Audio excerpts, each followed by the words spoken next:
Okay, and our final presenter this afternoon then in this room before we have a break, and again, don't forget, find each other during the break and through dinner and so forth. We have Mena Megellie, and is Bishoy joining you, or is, okay? And Mena is a resident in family and community medicine at Mount Sinai Hospital in Chicago, and he's going to speak on physician-assisted death. Thank you for the introduction. My name is Mena Megellie.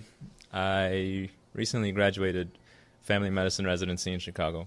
Now I'm a family doc in Toronto. My friend Bishoy Khalil, who is the co-author of this, was unable to make it. He is a registered pharmacist. He is a...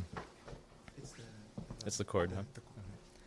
He's a registered pharmacist. He is the director of operations for a company called Cubic Health, and he's an all-around nice guy. Depends on who you ask, though. So we have no disclosures. Before I start, actually, two things I want to mention. Physician-assisted death is not something that people typically like to speak about for a couple of reasons, because it's depressing or because it is complicated. But it is something that we should reflect upon, not just as healthcare workers or not just as the Orthodox faithful, but as human beings, because it's becoming more and more common and it's becoming more and more popular, especially since some states have legalized it, and it's legal in Canada and in some European countries as well. The second thing is physician-assisted. I mean, the terms that we use are very important. Physician-assisted suicide has fell out of favor because of the negative connotation of the word suicide. So for this article, we used physician-assisted death instead of physician-assisted suicide, except when I was quoting somebody verbatim. So His Eminence Metropolitan Callistos, in the Orthodox way, once wrote that since God is love and God created the world as an act of love, and since God is personal and personhood implies sharing, God does not remain indifferent to the sorrows of this fallen world. If I, as a human being, remain unaffected by another's anguish, in what sense do I genuinely love him? Surely then God identifies himself with his creation in anguish. And the bolded parts here are really important. A, God does not remain indifferent, and God does identify himself with his creation in anguish. And a prime example of that is when Christ wept for Lazarus at the tomb, which is very important because the incarnated God is also showed that he was also 100% human, and even though that he knew that he would raise him later. So the laws on physician-assisted death differ between the States and Canada, where I'm from, and Europe. In the States, there are 7 states where the physician-assisted death is legal on the condition that the disease is terminal. So the prognosis has to be estimated to be less than 6 months. And this differs from Canada, which is important. In Canada, there was a bill in 2016 called Bill C-14, and this shows that the physician-assisted death, or medical assistance in dying as they called it, shows that it can either be done by a physician or a nurse practitioner, or it could be done, administered by the patient, him or herself, in the form of a prescription. To be eligible, you need to be 18 or older, you need to have government-funded insurance, you need to have a grievous and irremediable condition, and it needs to be a voluntary request, meaning that the doctor can't be the one who initiates it and say, hey, have you tried ending it all? And it has to require informed consent. For grievous and irremediable condition, it's defined by the Canadian Criminal Code. In Europe, it's legal in Switzerland and Belgium, and Netherlands, Luxembourg, Austria, Finland, and Germany. And in Belgium, Netherlands, and Luxembourg, those are the 3 places where you can kind of do it as an advanced directive, which you can't do in Canada. You have to be decisional at the time and say, I'm suffering too much and I request physician-assisted death. Whereas in Europe, you could make it part of your advanced directives. or your living will. So I interviewed 3 physicians in Mount Sinai Hospital in Chicago, Illinois, and I asked them, should we as healthcare workers permit patients who are suffering to choose their time of death? And I spoke to 2 palliative care specialists, 1 intensivist in the ICU, and for those 3, I spoke to them face-to-face in Mount Sinai Hospital, and for the clinical psychotherapist, I spoke to her via email. And these were their answers. Physician number 1 is the palliative care at Sinai, and he said, if the patient is of sound mind and has cleared a psychiatric evaluation, I would permit assisted suicide because it is a form of informed consent, just like any other medical procedure. These patients are suffering, and even if the prognosis is fair, why would I let this person be in pain for 5 or 10 more years? So he was very by the book. He said, and he was seemingly compassionate. Why would I let this patient suffer? And it is like any other medical procedure, just like putting in a central line. Physician number 2 is another palliative care in Sinai who disagreed with physician 1, but they were interviewed separately. He said, I would not play a role in their decision to end their life because if I did, it would be a failure on my part. It means that I did not manage their symptoms as well as I should have as a palliative care specialist. So in a way, he kind of co-suffers with his patients and says, I undertreated this patient, and it's a failure on my part if they do opt in for physician-assisted death. The ICU attending said that physician-assisted death should be widely accepted if properly evaluated. We would not practice it just because someone is depressed or wants to commit suicide. It would be a multidisciplinary decision. Oftentimes the family needs to be involved, and suffering is not necessary.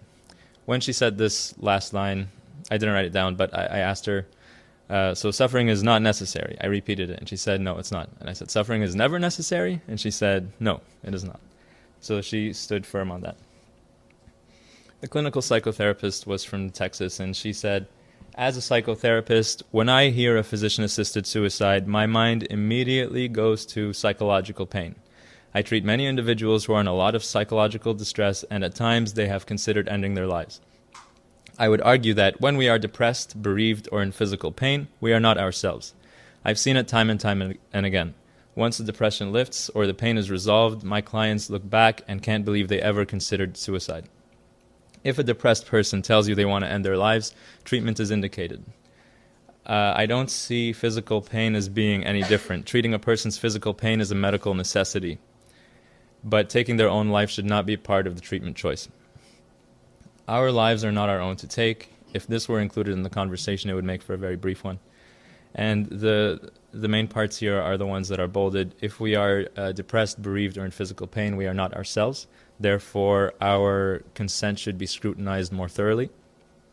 And that when that depression lifts, or that when our pain lifts, then we look back and we regret our decisions to ever consider suicide or physician-assisted death. So just a summary of those 4 people that we interviewed. Physician 1 was 4. He placed autonomy first, which could be detrimental, according to an opinion piece in the New England Journal of Medicine. Bordeaux and company said that the New England the problem the problem is that giving individual autonomy absolute priority runs roughshod over competing values, protections, and needs, and ignores the harmful effects on other people and societal institutions, the medical profession in particular, and the general community. Physician number 2, who was against it, again blames himself for undertreating the patient. Physician number 3 is the one that said that suffering is not necessary, and the clinical psychotherapist was also against physician-assisted death, because she said we are not ourselves when we are suffering, and that patients who have good symptom management usually regret their consideration for suicide. The society is always heading in a utilitarian direction, because why would I not spend my energy and my time helping somebody who I can actually help? Yet, the Orthodox perspective, as His Eminence Callistos implied, shares in suffering and sees the beauty in suffering. The movement to die with dignity suggests that it's not dignified to die suffering. But the root of the problem is what the meaning of suffering actually is. So in our society, in the Western world, we say that suffering is a pointless affront or hurdle to our dignity. But in our opinion, as Orthodox Christians, suffering is a challenge that allows us for the opportunity to grow independence in God and in our neighbors. This means when we're sick, when we're weak, etc. So as you can imagine, the West would say, why in the world would you want to grow in dependence of anything, God, neighbor, or otherwise? But then it's important for us to see the importance of being dependent on God and in our neighbors as well. So is suffering important? We believe that something very special happens near death. A person reaches their utmost vulnerability, and vulnerability that they wouldn't normally allow themselves in throughout their lifetime. C.S. Lewis writes, "To love at all is to be vulnerable. Love anything and your heart will be wrung and possibly broken. If you want to make sure you're keeping your heart intact, you must give it to no one, lock it up in a safe or a casket of your own selfishness. But in that casket, safe, dark, motionless, airless, it will change. It will not be broken. It will become unbreakable, impenetrable, irredeemable. To love is to be vulnerable." Basically saying that if you're afraid to be heartbroken, then you truly can't have the full capacity to love. And at the time of death, we believe that the heart is the most introspective, the one that's most open to sincere and excruciating love. And that might be a big problem, might be a grave error on our part to remove that from our patients, even if they ask for it. So patient A versus patient B, this is a silly scenario, but both patient A and B have disease X. They both have a good 5-year life expectancy, and this disease is causing them to have crippling pain and suffering throughout these 5 years. The difference is patient A lives alone or is homeless. He's lonely, he has no social support, and does not feel a sense of purpose. Whereas patient B has good family support, close friends who visit frequently, and recognizes his role in the community or in his household. So if you were to ask somebody which one is more likely to opt in for physician-assisted death, most likely would be patient A. You don't need to be in the healthcare field to know that social support is important. Mother Teresa writes in No Greater Love, she writes, "Loneliness and the feeling of being unwanted is the most terrible poverty." And this is important because there are people in this world who are severely depressed and who are terribly lonely and who want to die. What can we do then to help these people? One can only imagine the sheer pain of being lonely coupled with the actual physical crippling pain that they have. While everybody has the right to be independent, we have a responsibility to be interdependent with each other. And that's important because society has to continue to the struggle of forcing itself out of the comfort of self-interest and encourage itself to open its hearts and minds to those who are weaker and more fragile. So in this regard, physician-assisted death would be a shortcut out. What would happen if the physician-assisted death floodgates were opened and it was legalized everywhere in the States and in Europe? Government entities, third-party payers, insurance companies, healthcare institutions would be inclined to find ways to encourage the disabled and the debilitated to end their suffering because it reduces cost. But this is problematic, and you can compare that to the poor living in our society, on our capitalism on steroids society, where they're neglected and marginalized. The vulnerable will be deemed inconvenient and superfluous to our progression. They're just going to be on the side. And the cult of the young and the fit will flourish to the detriment of the old, the weak, and the poor. Louis Laurie wrote The Giver. We are slowly advancing to the people of this novel, where what first appears to be a utopian society, where there's no hunger, there's no war, there's no suffering, ends up to be a dystopian society, because the people who lived in the society couldn't recognize music, they couldn't appreciate music, they couldn't recognize color, and they couldn't appreciate love. Which brings us to our most, like a very common Christian theological question is, without darkness, can we ever recognize the light? And in the absence of suffering, can the human heart truly appreciate all the good, the goodness, the truth, and the beauty of life? Again, going back to C.S. Lewis's quote, to love is to be vulnerable, but if you were to switch that around, to be vulnerable is also to love. And in our vulnerability, although painfully uncomfortable at first, we grow to trust, to open up, to endure, and to fully give ourselves to one another. In our vulnerability, we learn to become more human. Does anyone have any questions at all? Thank you. Awesome.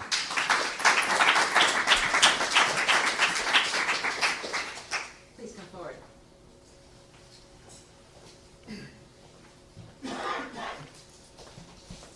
Thank you for that presentation. I'm Peter. I'm a family doctor from Pittsburgh. I have a two-pronged question. One is, are you aware of, in the states or the countries that you mentioned where physician-assisted death is legal, are there consequences for providers that choose not to provide that to people? And the second prong of that question was, are you aware of any psychological consequences to those providers that do provide that for people? So for the first one, in Canada there is not. So you don't have to be involved in the patient's death, even if they ask. For your second question, what was the repercussions if they don't do it? The psychological repercussions. I'm not sure. I haven't really encountered that, to be quite honest. Mm-hmm. Please come forward. Sorry for the long walk.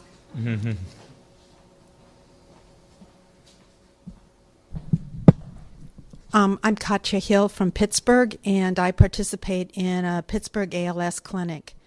And I, from my experience, would say, no, patient A would not be the person asking for physician-assisted, but patient B, that is now more afraid of being a burden on their family. Their spouse is working, their children are working, there is an expense, they want to leave a financial legacy. The first question I always get is, how much is this assistive technology going to cost? And I say insurance is going to cover it, but they're very much aware of the expense of having that diagnosis of ALS. So what do we do as a church community at the parish level, at a broader, national level or diocesan level of our church, so that those families that are the patient Bs are having a different perspective as to having a diagnosis that they know is terminal and understanding the gift that may be provided to them and to their families with that diagnosis. Yeah, that's definitely a good point for patient B. I would say that the best thing we could do is probably emphasize the importance of suffering, and that there's actually a workshop earlier this morning. They said something like, sadness is not something that we should avoid. Sadness is part of the victory. And I think the same thing could be said about suffering. Suffering is part of the victory. It's part of the journey. It's not a hurdle like society wants us to think. It's not just, I bumped my knee, let's walk it off until it gets better. It's an ongoing thing. It's an ongoing journey for growth. And I think that's something that should be emphasized, aside from on a national orthodox policy making kind of thing. That's not for me to answer. So I would ask a bishop. Any other comments to share? Well, thank you for a very Thank you. stimulating